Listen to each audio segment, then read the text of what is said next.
Olá pessoal, tudo bem com vocês? Hoje, nesse módulo de maneira especial, gostaria de fazer uma pequena revisão com vocês sobre dois institutos que nós estudamos aqui no canal, pessoal.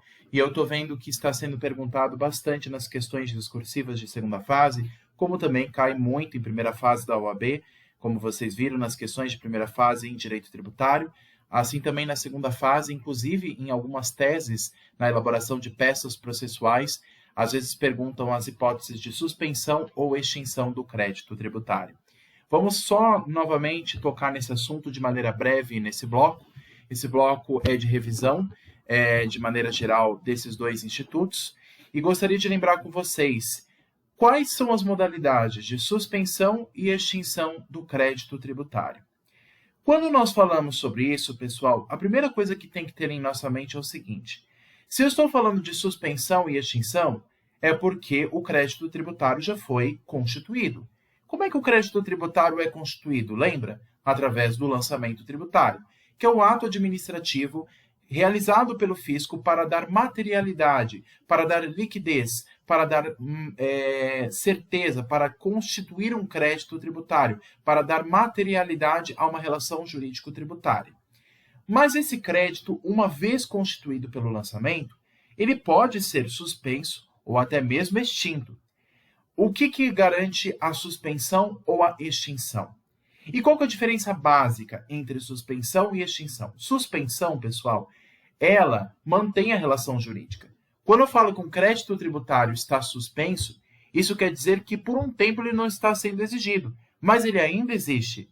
Então, quando eu falo que existe a suspensão de um crédito em sede de imposto, então este imposto não é que ele foi destituído, ele ainda existe no mundo fático e jurídico, mas ele não está sendo exigido pelo fisco porque existe alguma coisa prevista em lei que está acontecendo.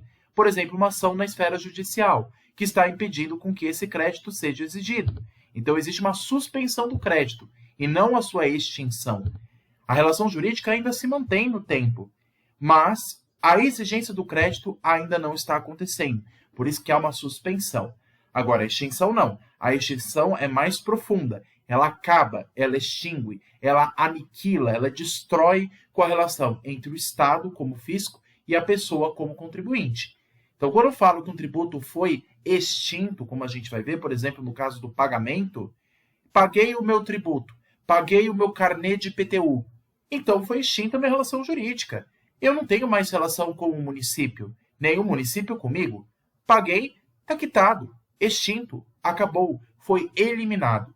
Portanto, a suspensão ela só pausa o tempo. A extinção ela extingue, ela acaba, ela é mais profunda do que a suspensão, tá bom? Mas quais são as modalidades de suspensão e de extinção do crédito tributário já constituído? Vamos analisar, então, o Código Tributário Nacional. Primeira coisa, pessoal, a modalidade de suspensão está no artigo 151 do CTN. Se vocês ainda não grifaram esse artigo, pessoal, no Vadimeco, vocês estão atrasados aí na anotação. É importante que vocês já deixem grifado aí, porque vocês vão precisar desse artigo ou para fundamentar uma peça de segunda fase ou para fundamentar uma questão discursiva de segunda fase.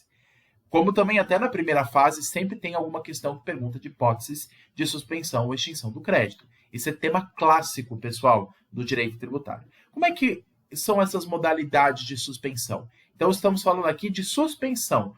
O tributo existe, já está constituído, mas ele não foi extinto. Ele ainda existe, mas ele não está sendo exigido. Então, o que suspende a exigibilidade do crédito tributário? O artigo 151 diz em 6 hipóteses, em 6 incisos. E eu grifei as iniciais de cada um deles e vocês vão entender por quê. Primeira modalidade é a moratória. Por exemplo, quando o fisco concede um prazo maior para o pagamento do tributo. Ou, no caso do depósito do seu montante integral.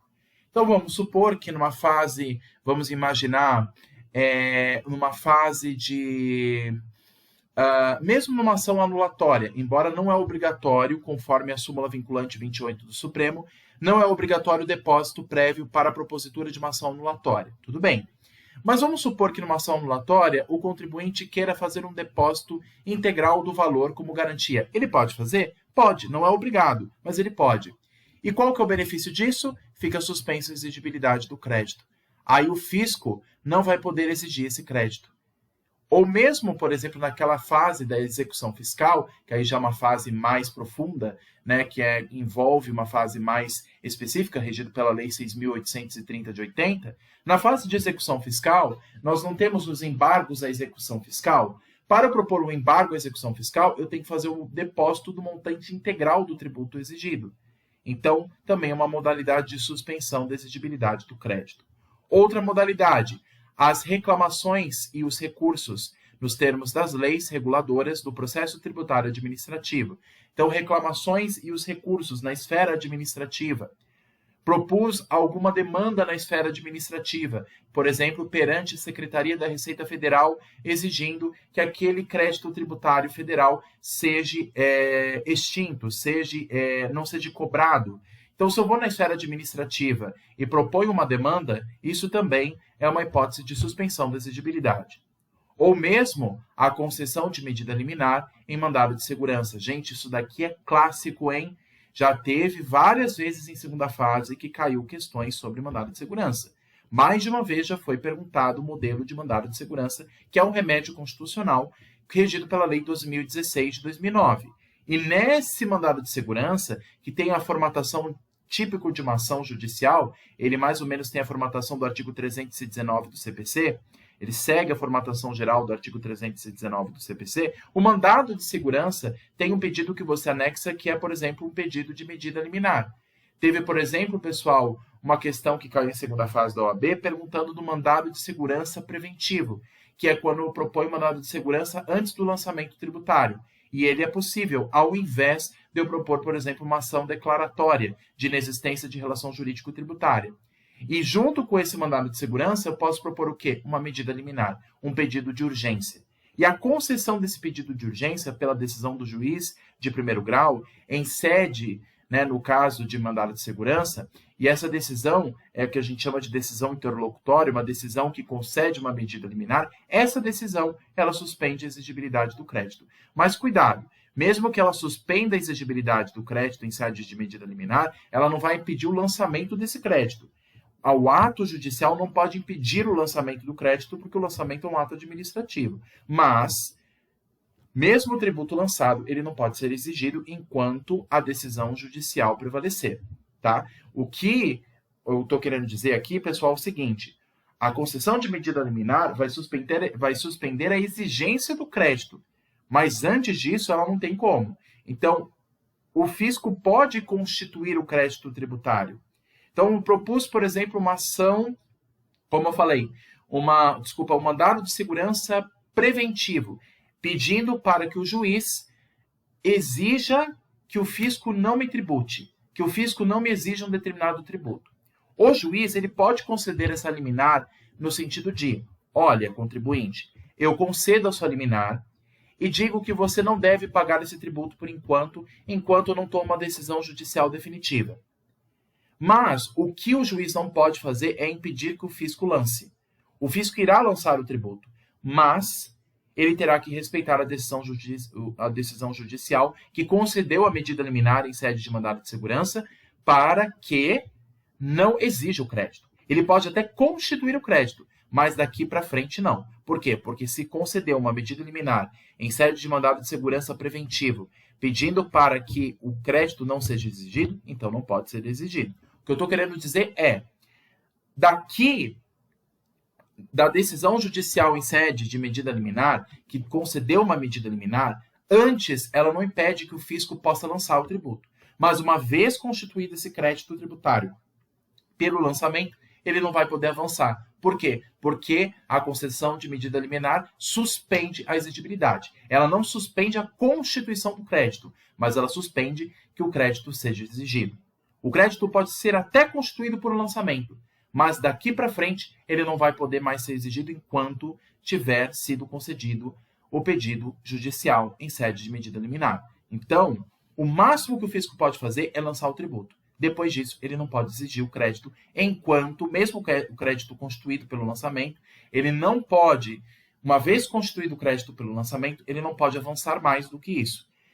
Constituiu o crédito tributário, deu materialidade a ele por meio do lançamento, ele não pode, então, depois disso, cobrar este crédito. Por quê?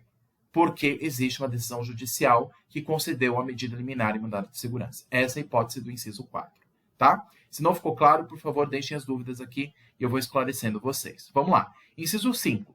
A concessão também de medida liminar ou de tutela antecipada, ou como nós também chamamos hoje de tutela de urgência, pelo CPC 2015, em outras espécies de ação judicial. Então, não só em mandado de segurança, mas também em sede, por exemplo, de ação anulatória, ou mesmo em sede de ação declaratória de inexistência de relação jurídico-tributária. Então, não só em sede de mandado de segurança, mas uma ação judicial comum, como a ação declaratória, como eu disse, ela pode também ter o mesmo efeito de suspensão. A concessão dessa medida de tutela antecipada, ou que era chamado de tutela antecipada, hoje é chamado de tutela de urgência, ou também chamado de medida liminar, é a mesma coisa. É o pedido de urgência que se faz na petição inicial, mostrando fumus boniuris e o periculum in mora, a fumaça do bom direito e o perigo na demora. Então, seja a concessão de medida liminar em sede de mandado de segurança, ou a concessão de tutela de urgência, também chamada de tutela antecipada, em sede de ação judicial, como ação declaratória ou anulatória, ambos os casos pode ser hipótese de suspensão da exigibilidade do crédito, tá? E também o parcelamento no inciso 6. Parcelamento na seguinte hipótese. Eu, contribuinte, quero pagar o tributo, mas não tenho direito, não é que eu não tenho direito, desculpa. Eu, contribuinte, quero pagar o tributo, mas eu não tenho dinheiro para pagar o tributo inteiro. Eu quero pagar em parcelas. Eu posso parcelar? Pode. Lembra, por exemplo, de uma pessoa que vai lá nas Casas Bahia comprar um sofá. Ah, eu quero comprar um sofá nas Casas Bahia, mas está muito caro. Eu posso parcelar esse valor? Pode. Por quantas vezes? 5 vezes sem juros? 7 vezes sem juros? Sei lá. Pensa assim, na relação tributária é a mesma coisa. Olha, município, eu quero pagar o IPTU. Eu quero ficar quite com você. Eu quero pagar esse tributo e quero me livrar, mas eu não tenho dinheiro para pagar tudo. Posso pagar em parcela? É possível. Enquanto eu vou pagando as parcelas, o crédito fica suspenso enquanto a parcela vai sendo paga aos poucos. Mas claro que uma vez que se parar de pagar a parcela, aí volta a exigir o crédito, o restante que sobrou. Então, se eu pedir 5 vezes a parcela do tributo, se eu parar de pagar as parcelas, fiquei na terceira sem pagar, aí nesse caso o fisco vai continuar exigindo esse tributo, só que com o valor restante, tá? Então, para que fique suspenso, tem que haver o parcelamento do tributo, mas ele tem que ser pago regularmente, conforme os prazos estabelecidos, tudo bem? Parágrafo único do artigo diz o seguinte: o disposto nesse artigo não dispensa o cumprimento de obrigações acessórias dependentes da obrigação principal, cujo crédito esteja suspenso ou nela consequente. Então, aqui se fala, pessoal, de suspensão da exigibilidade do crédito. Se refere à obrigação principal. O que é a obrigação principal? Pagar o valor do tributo. Mas isso não afasta a possibilidade de cumprimento de obrigação acessória, ou seja, de prestar informações ao fisco referente ao tributo, inclusive sob pena de multa. Se eu não presto as obrigações acessórias devidas ao fisco, se eu não presto as informações ao fisco, apresentando documentos, apresentando as informações necessárias para a devida fiscalização tributária, então, nesse caso, eu posso ser até mesmo multado por isso. Então, essas são modalidades de suspensão da obrigação de pagar, da obrigação principal, mas não da obrigação acessória. Então, mesmo que eu fique suspenso de pagar o tributo, eu não fico suspenso de cumprir as obrigações acessórias referente a esse tributo. Tudo bem? Essas são as modalidades de suspensão. Para que vocês decorem, pessoal, eu fiz um esqueminha da seguinte forma. Lembra que no artigo anterior eu grifei cada uma das iniciais? Olha como é que ficou. Moratória, mo, depósito, de, reclamações administrativas, re, concessão de liminar, co, e parcelamento, pá. Mo, de, re, co, pá. Vamos repetir? Mo, de, re, co, pá. Moratória, depósito e reclamações, concessão de medida liminar ou tutela de urgência, mandado de segurança e ação judicial e parcelamento. Então, vocês vão grifar da seguinte forma. Coloquem assim na anotação de vocês para ficar bem fácil. Mo, de, re, co, pá. Moratória, depósito do montante integral, reclamação administrativa, co, de concessão de medida liminar em sede de mandado de segurança ou ação judicial, e PA de parcelamento. Moratória, depósito, reclamação administrativa, concessão de medida liminar e parcelamento. Mo-de-re-co-pa. Essas são as hipóteses do artigo 151 do CTN, as hipóteses de suspensão do crédito tributário. Tudo bem? Vamos para a próxima hipótese, as hipóteses de extinção. Vamos lá, então. Quais são as hipóteses de extinção? Quando o tributo é extinto e a relação jurídica deixa de existir. O artigo 156 diz o seguinte, essas hipóteses. 1. O pagamento do valor integral. Então, extingue o crédito tributário. Primeiro, o pagamento do valor integral. 2. A compensação. O exemplo do caso, eu até grifei algumas hipóteses aqui, que são hipóteses que geralmente a OAB mais pergunta. Compensação. Vou citar um exemplo aqui, para ficar fácil. Eu, Lucas, contribuinte, devo pagar tanto ao município em sede de IPTU. Eu estou devendo o tributo de IPTU ao município. Tudo bem. Mas o município, em contrapartida, ele também tem dívidas públicas comigo. Ele também tem indenizações a me pagar por alguma coisa que ele fez contra mim. Então, ao mesmo tempo que eu devo tributo ao fisco, o fisco também deve a mim valores. Como é que a gente vai fazer isso? Compensação. Olha, ô Lucas, vamos fazer o seguinte, vamos negociar? Você me deve 100 de IPTU e eu lhe devo 50 de indenizações. Vamos compensar esse valor? Você só me paga 50 de IPTU. Quitado? Quitado. Isso pode ser feito, inclusive, em sede de negociação pública. Há, portanto, a compensação do valor. Já que o município ele sabe que eu devo 100 de IPTU a ele, mas eu sei também que o município me deve 50 de indenização, vamos compensar esses valores? 100 menos 50, sobrou 50. Então, o município vai dizer assim, Lucas, vamos compensar então? Ao invés de você me pagar 100, que é o que você me deve de tributo, como eu também te devo 50, então a gente quita até o montante que cabe, e aí você só me paga 50 de IPTU. Tudo bem? Então, um valor acaba debitando o outro. Assim como eu devo ao município, o município deve a mim. Então, a gente faz uma compensação até o valor que restar, e aí esse valor que eu acabo arcando. Tudo bem? Aí vai extinguindo. É claro, se houver paridade, se o município me dever 100 e eu dever 100, se eu dever 100 ao município e o município também me dever 100, nesse caso, compensa, aí se extingue.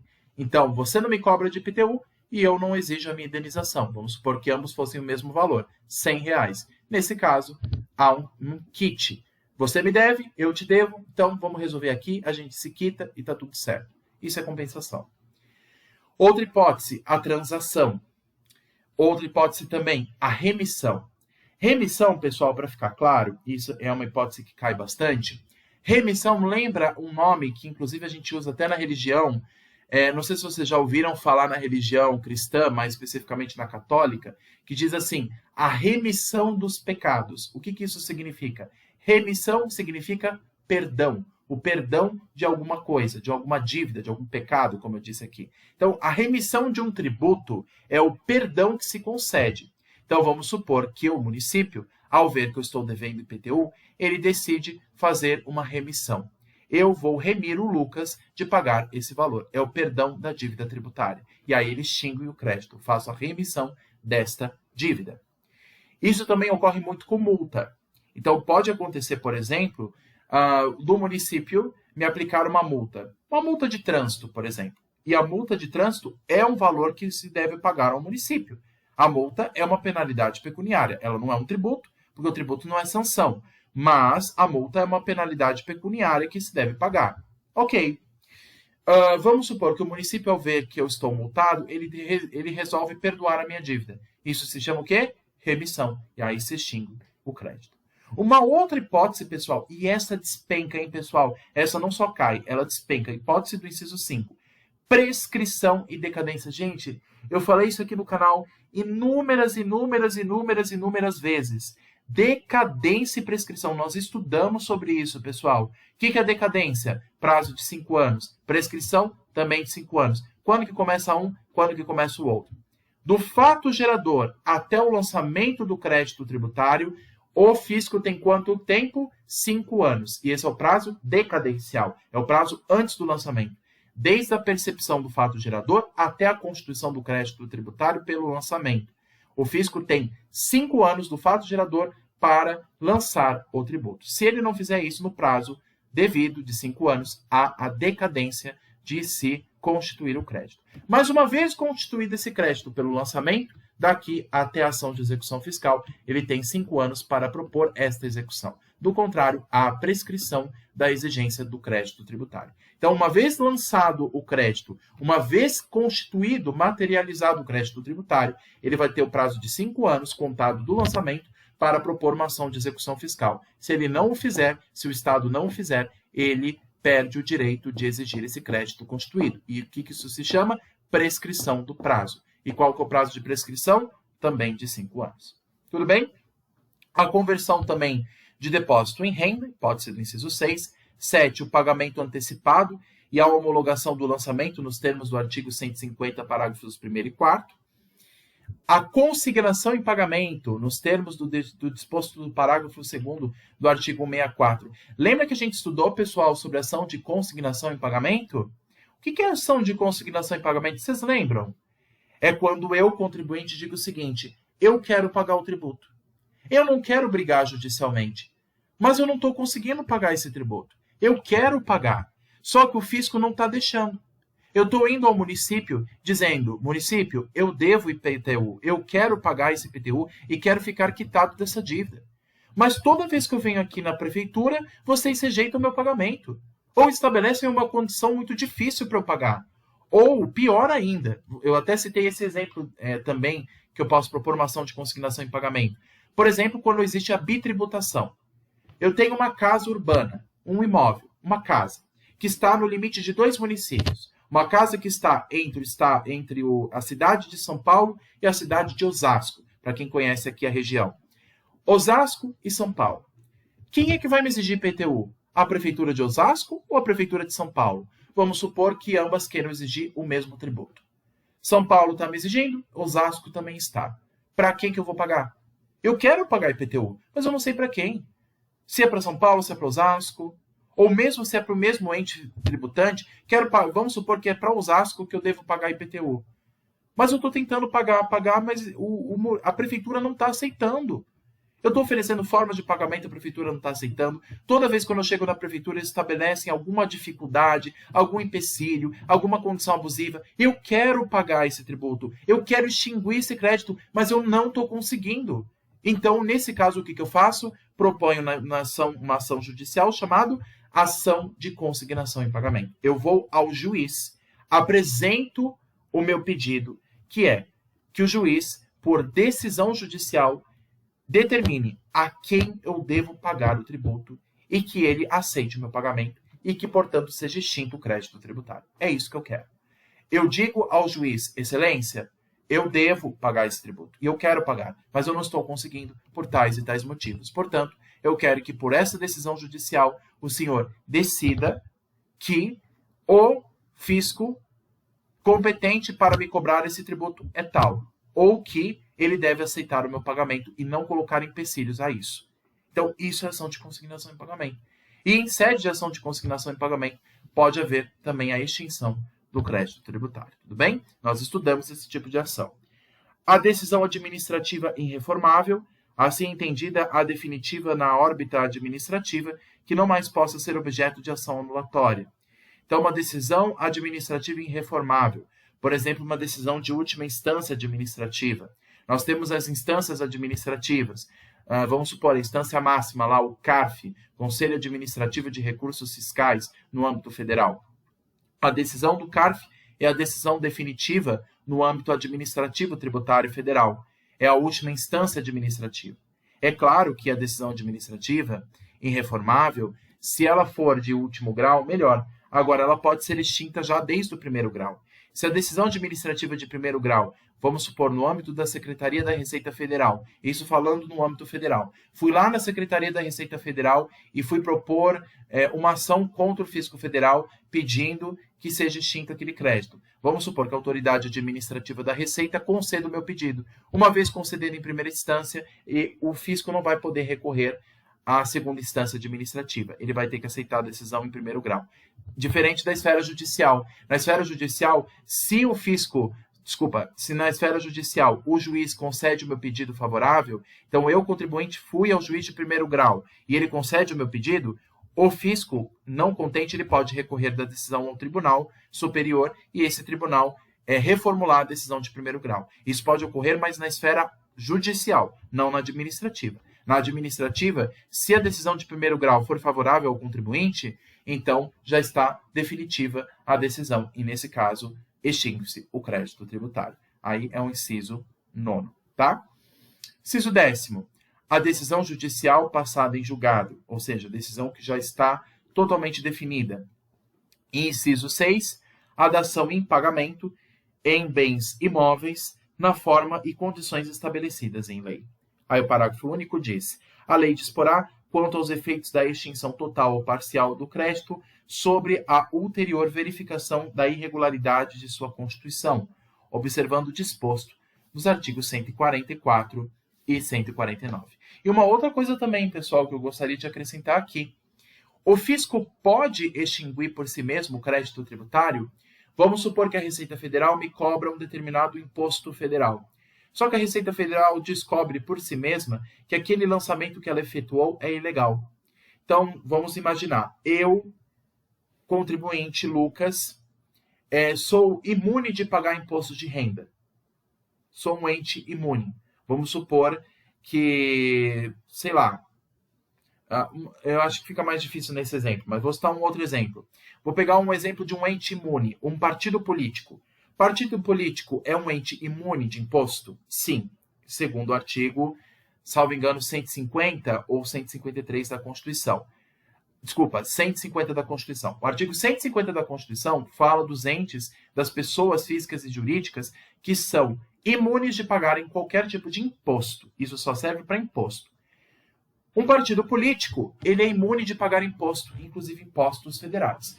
Mas vamos supor que a Receita Federal descobriu que o partido político está oferindo renda, mas essa renda é usada para seus fins políticos, seus fins, a finalidade última do partido, que é a sua subsistência. Portanto, a renda do partido ela é imune, ela não pode incidir imposto.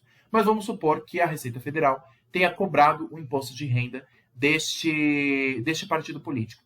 A Receita Federal pode por si mesma perceber, pera lá, o meu lançamento é ilegal e, pior, é inconstitucional, porque o artigo 150 da Constituição garante que os partidos políticos são imunes de impostos. Então, a Receita Federal, antes que aconteça qualquer coisa, ela pode rever o seu próprio ato e decretar de ofício que aquele lançamento que ela fez é nulo? Sim, ela pode. A Receita Federal, não apenas ela, mas todo órgão administrativo pode rever o seu próprio ato efetuado. Então, o fisco, uma vez lançado o tributo, ele pode revogar esse lançamento se verificado alguma ilegalidade ou inconstitucionalidade, portanto, verificando algum vício, a existência de algum vício. E qual que é esse princípio que a administração pública pode rever os seus atos? É o princípio da autotutela, que inclusive é estudado no direito administrativo. O ente administrativo pode rever os seus próprios atos se verificar que existe alguma ilegalidade ou inconstitucionalidade. Isso também é uma hipótese de extinção deste crédito tributário constituído pelo lançamento. Tudo bem? E essa é uma hipótese que também é reforçada pelo parágrafo único desse artigo 156 do CTN. Tudo bem até aqui? Então, voltando, como a gente viu, nós temos o artigo 151 do CTN, que são as hipóteses de suspensão da exigibilidade do crédito, que a gente decorou com esse nome Modere Copa, que é importante vocês terem anotado essas hipóteses de suspensão. E nós temos as hipóteses também de extinção do artigo 156 do CTN, e dentre elas eu destaquei com vocês o pagamento, a compensação, a remissão, prescrição e decadência, fiquem atentos a isso, e a consignação em pagamento. Mas as outras hipóteses também são hipóteses de extinção do crédito, todas elas elencadas no artigo 156 do CTN, que elenca 11 hipóteses de extinção. 11 a 12, contando com o parágrafo único. Tudo bem até aqui? Pessoal, essas são algumas considerações gerais que eu queria falar aqui com vocês. Fico à disposição para esclarecer dúvidas no que for necessário. Peço que curtam, comentem, compartilhem, se inscrevam no canal, me ajudem a fazer com que o canal cresça e atinja o maior número possível de alunos para que o conteúdo do direito tributário seja acesso livre a todas as pessoas, a todos os estudantes, tudo bem? Em especial aqueles que estão se preparando para o exame da OAB em primeira e principalmente agora em segunda fase da OAB, em Direito Tributário. Tudo bem? Vou tirar aqui dos slides. Quem quiser, pessoal, esse material aqui que eu produzi no PowerPoint, eu posso compartilhar com vocês por e-mail. Só, por favor, me passe o endereço de e-mail de vocês aqui nos comentários e eu compartilho não só o slide dessa aula, como das aulas anteriores. No mais, pessoal, bons estudos a todos e fico à disposição. Um abraço, até a próxima!